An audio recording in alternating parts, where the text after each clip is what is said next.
Kenjaku, Sukuna, and Gojo are characters that are usually put at the top of most, if not all, tier lists. But who is the strongest between them, and whose ideology or strength allows them to reach the peak of the Jujutsu world? Stick with me to the end so we can reach a solid conclusion of this battle, and please remember to like and subscribe to show your support on these type of videos. Starting off with the King of Curses, Sukuna, we don't know much about his past, but with the latest chapters, what we do know is that Sukuna is basically a divine deity with strength that is seen as godlike. People in the Heian era gathered together to pray to him because of his monstrous strength. Sukuna's ideology revolves around the concept of freedom, just like Maki. He kills and destroys what he wants and acts like a calamity. Something that is stated by the author and also Ryu, where Ryu calls him a being of overwhelming aggression. With his backstory and ideology out of the way, we can now get into his feats and curse technique.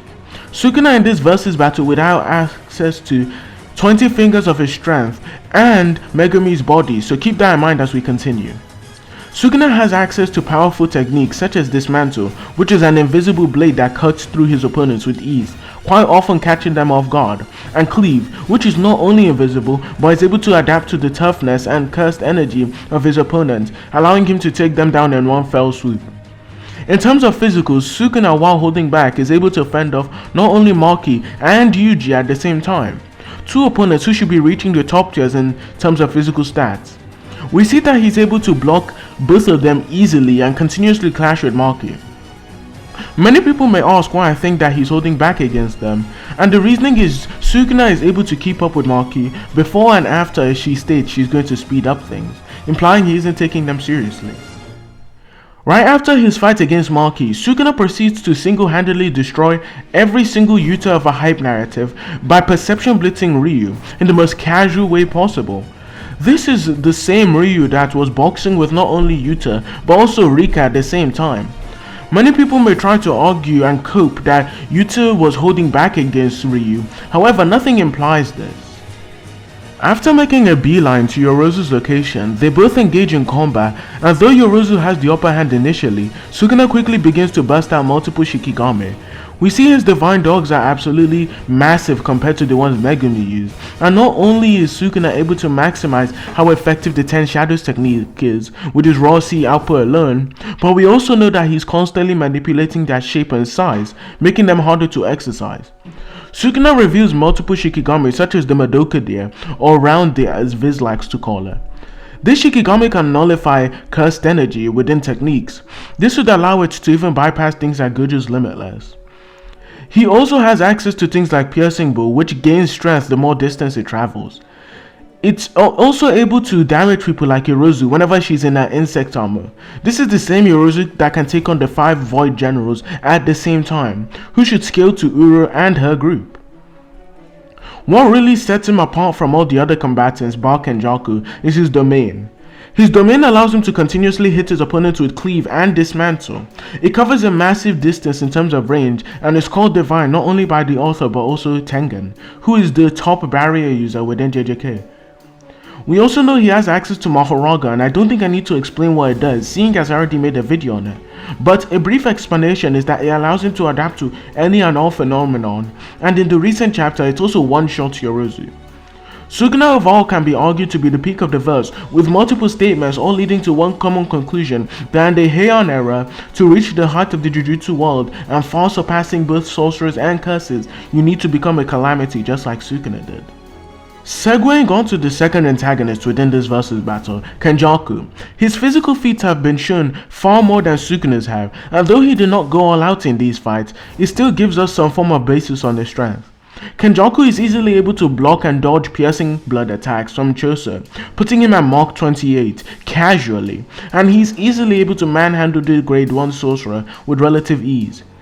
We see it stated that he has over 10 million curses, which allow him to not only jump his opponents, but as I said before in my Yuta vs Kenjaku video, the curse, which takes the form of an elephant, has the ability to affect his opponent on a conceptual level, which will be very hard for any, if not like all opponents to deal with. Kenjaku is a barrier user stated to not only be second to Tengen, which would mean that his barrier techniques are far above someone like Sukuna. We also know his domain is so strong, it is easily able to dismantle things like simple domains, which is specifically made to counter things like Kenjaku's domain.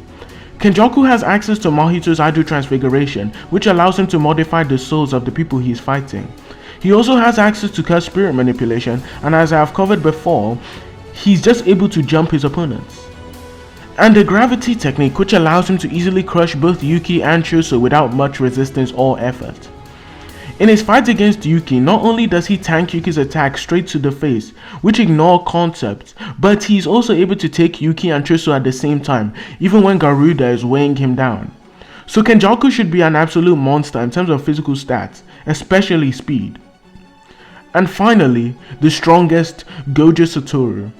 Gojo is someone who has been hyped up constantly by the series, continuously being called the strongest, not only by the characters but also the author. We see that Gojo is easily able to manhandle people like Jogo, Hanami, and Mahito at the same time. We also know that Gojo is just the strongest sorcerer ever, which would put him above people like Hikari.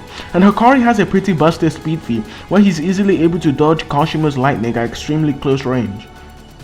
This would put him at a whopping Mach 4,760 and is one of the highest physical speed feats or reaction speeds within the story at the time. Gojo has access to techniques like Hollow Purple, which allow him to erase his opponents from existence, Blue, which allows him to crush the bodies of his opponents, and Red, which has twice the cursed energy output as Blue, and allows him to blast away opponents on the level of Toji and Jogo immediately. But who out of all of these three would be able to win in a fight? And I'm leaning on the side of Gojo. Not only does he have busted abilities like Purple, which allow him to easily take out Mahoraga or any curse that Kenjaku tries to pull out. His 6-eye should allow him to easily see, cleave and dismantle and easily dodge them. And Infinity should just be able to block them anyway. The only advantage they have on him is their domain. And Gojo has a much faster domain activation speed than both of them, which allows him to take them out way faster than they can even react. With the Hikari calc, he also has much better speed in terms of just raw physicals too. Kenjaku flat out states that Gojo is too strong for his plans, hence why he needs to seal him away. And Gojo has consistently been called the strongest in multiple interviews, guides, and from statements by the characters. All of these should know about Sukuna and his reputation, and even if they don't, it's clear what the author is trying to imply with these statements. So overall, I think Gojo should be able to take this fight high extreme difficulty. Though it would not be close, Gojo still takes this. But if you like these type of videos, please remember to like and subscribe, and have a lovely day.